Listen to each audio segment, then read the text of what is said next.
يعني اللي هي هي في تبرؤ طبعا. اللي هي فكره اللي هو كراتو، اللي هو خرج بكما افراد غاز ثم خرج يعني، واللي هو تصريحاته من زمان يعني. بس هي الفكره هنا انا في ملاحظه مهمه اللي هي فكره ان هو غير معبر عنه. ونحن ننسى ان المستشار اللي هو كراتو هو مستشار اداره الشؤون المعنويه، واللي هو راجل جايبينه بعد ما خرج على المعاش عشان يبقى مستشار شؤون معنويه.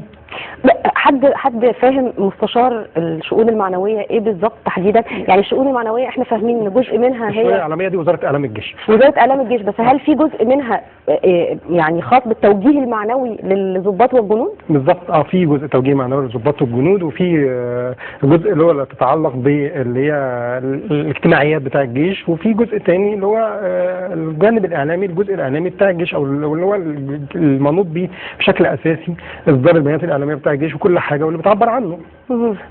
فعندما يكون مستشار الشؤون المعنويه هو سبب توريط الجيش اكثر من مره في تصريحات، فانا اعتقد ان دي علامه استفهام ولا بد من الرد عليه. المره دي انا اعتقد ان رد الفعل جه مش نتيجه ان الناس رفضت جوه، هو جه نتيجه ان هناك ان الكلام عن افراد الغاز اثار ضجه عالميه، وخصوصا ان على طول استعاد هتلر بكل تراثه السيء.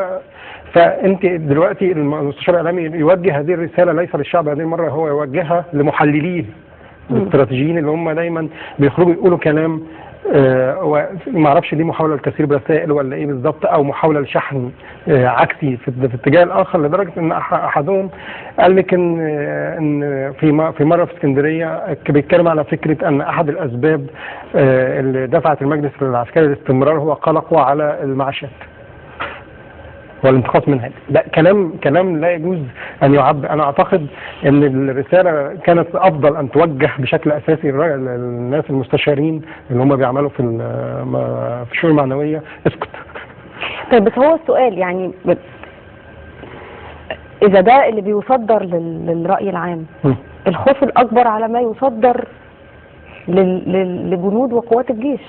يعني اذا كان هو ده، يعني اذا كانت هي دي نوع الرسائل اللي بتطلع وقد تورط الجيش قدام الراي العام سواء الداخلي او الخارجي، هل ممكن نتخيل ان هو ده نفسه اللي بيوجه، هي نفسها الرساله اللي بتوجه للداخل، انه ده واد صايع يستاهل الحرق في افران هتلر؟ انا هشوف الاجابه مش من خلال، مش هحاول استقرا هم بيقولوا ايه ولا الرساله عامله ازاي، بس انا هحاول اجاوب عليها من خلال الممارسات. لما يطلع حد على مجلس الشورى او مجلس الشعب في مشهد التلويح باشارات بذيئه، او لما ينتهك حد عرض بنت بهذه الطريقه في الشارع، او المشهد السيء اللي هو محاوله التبول على المتظاهرين في الشارع، فده واضح جدا ان الرساله الاعلاميه كانت او رساله التوجيه المعنوي واصله ازاي. ده مؤشر الحقيقه، ده مؤشر ولا بد ان نتوقف امامه، ولا بد ان المجلس ان يتوقف امامه ليراجع هذه السلوكيات، لان ديت واضح ان ديت هي استهداف للناس اللي حاولوا يغيروا، واللي غيروا في وقت كان المجلس موجود وما غيرش.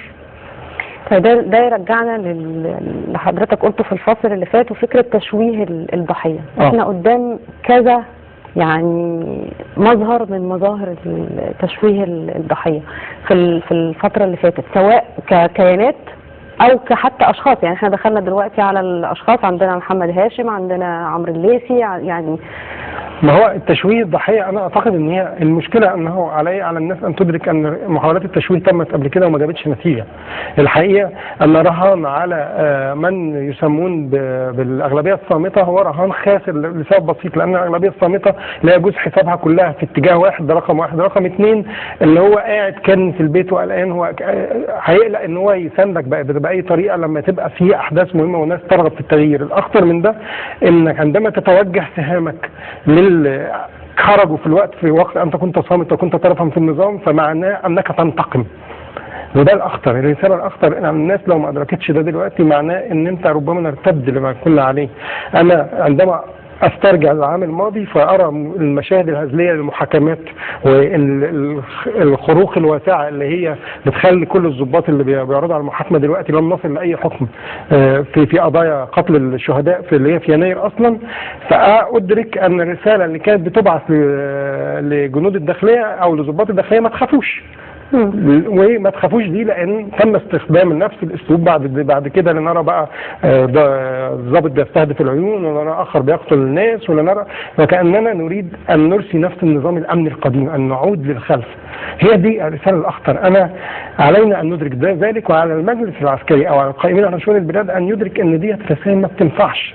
الحقيقه كم اللي هو اللي احدث فيهم في صدورهم وجع، واللي هو اثر عليهم اوسع مما ان يتخيل. يعني عندنا 12,000 تم محاكمتهم عسكريا في امام قاضي غير طبيعي. عندنا مسبير واللي هي اوجعت صدور مصر كلها، وفئه كامله بقت لا تثق.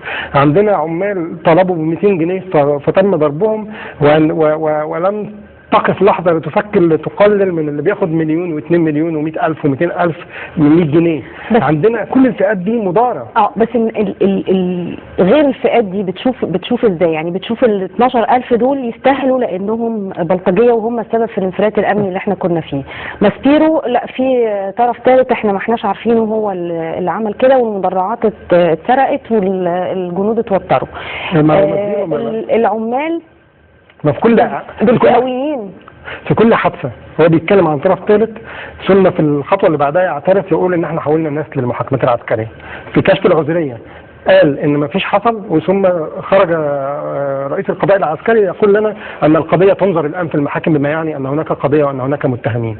فالفكره هنا سحب من المصداقيه اصلا بشكل اساسي. الجزء الثاني بقول ان الرهان ده كان نتع اللي قبلك باختصار شديد، لانه راهن على شارع، فالشارع لم ينصفه. الان حجم المضارين اوسع كثيرا من السابق. هو البعض بيقول طب هو اللي قبله كان ايه اللي جرى؟ بس يعني مش يعني لا، بس في مؤشرات في اللي حوالينا اللي قبله حصل لهم حاجات كتير. طيب الحقيقه انه يعني محاولات مواجهه التشويه مستمره، خاصه من بعد المؤتمر الصحفي للمجلس العسكري اللي هو عادل عماره، من ضمنها النهارده مؤتمر لبعض القوى السياسيه في نقابه الصحفيين.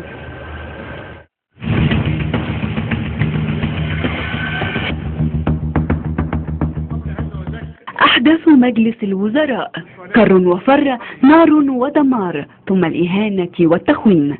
هذا ما انتهت إليه أحداث مجلس الوزراء التي استنكرها عدد من السياسيين والصحفيين المصريين والعالميين. وهنا بنقابة الصحفيين ومن خلال المؤتمر الصحفي للقوى الوطنية جاء السياسيون والحقوقيون وأهالي الشهداء للرد على بيان المجلس العسكري بخصوص أحداث مجلس الوزراء الأخيرة. المؤتمر النهارده معمول للرد على المؤتمر اللي عمله اللواء عادل، اللي اتكلم فيه عن الأحداث، عن العدوان اللي تم على المتظاهرين والمعتصمين حول مجلس الوزراء ومجلس الشعب، وما تم فيه من ارتكاب جرائم في حق الإنسانية من قتل وعدوان همجي على الشباب وعلى الفتيات بالذات، والمرأة المصرية التي تم يعني هتك عرضها بهذه الصورة المزرية. وللرد على يعني بشكل عملي من خلال فيديوهات هتطرح النهاردة برضو على حقيقة ما حدث من قمع ومن عنف ومن سحل مسؤول عنه بشكل كامل المجلس العسكري. الله سيبنا نعيش، سيب شبابنا بقى، كفاية يا مشير كده.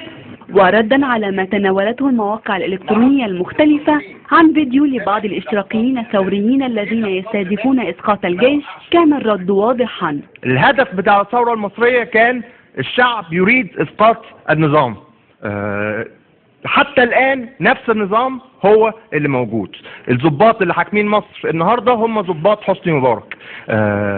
المصالح اللي بيحميها الضباط دول هي المصالح اللي كانت ورا حسني مبارك. نفس رجال الأعمال، نفس الفساد، نفس المصالح، نفس الجيش، نفس الوزراء. مفيش حاجة اتغيرت، عشان كده لازم الثورة تستمر.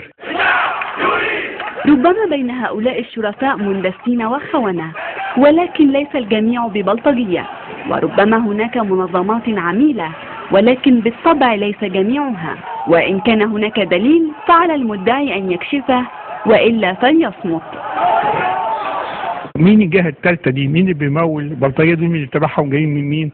هل هم تبع مجلس عسكري ولا تبع رجال اعمال ولا بعض رجال اعمال ولا تبع اعداء انصار مبارك؟ مين دولت؟ حتى الاعداء لما بيقعوا في ايد الجنود او في ايد الجيوش فور ان يسقط في يد الجيش فورا يعامل معامله انسانيه كريمه ولا يتم العدوان عليه. طلباتنا الاساسيه: واحد، ضروره محاسبه المسؤولين عن ما حدث، محاسبتهم من خلال لجنه تحقيق قضائيه مستقله. اثنين، تسليم السلطه في اسرع وقت للمدنيين من خلال ما طلبنا به حكومه انقاذ وطني لها كامل الصلاحيات، حكومة حقيقية لها كامل الصلاحيات، وعودة المجلس العسكري إلى السكنات لترتيب المرحلة الانتقالية في ضوء. وهناك اقتراحات كثيرة في إطار إسراع بتسليم السلطة للمدنيين تناقش الآن بين القوى الوطنية لاختيار أنسب وسيلة مطروحة. والحمد لله أنا هديته لمصر لأن أنا بحب البلد دي وحببت ولادي في البلد دي.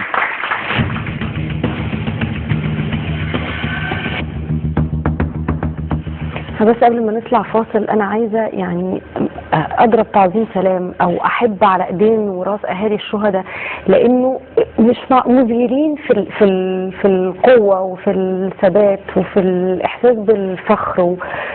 النهارده كان في حد بيعبر على تويتر على اللي بيحصل، قال لك الفرق بين قبل 25 وبعد 25 ان احنا قبل 25 كنا بندفن اهالينا، بعد 25 اهالينا بيدفنونا.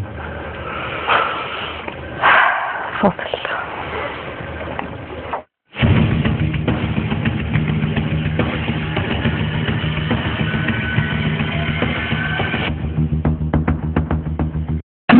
يعني بطاطس حقيقية قرمشة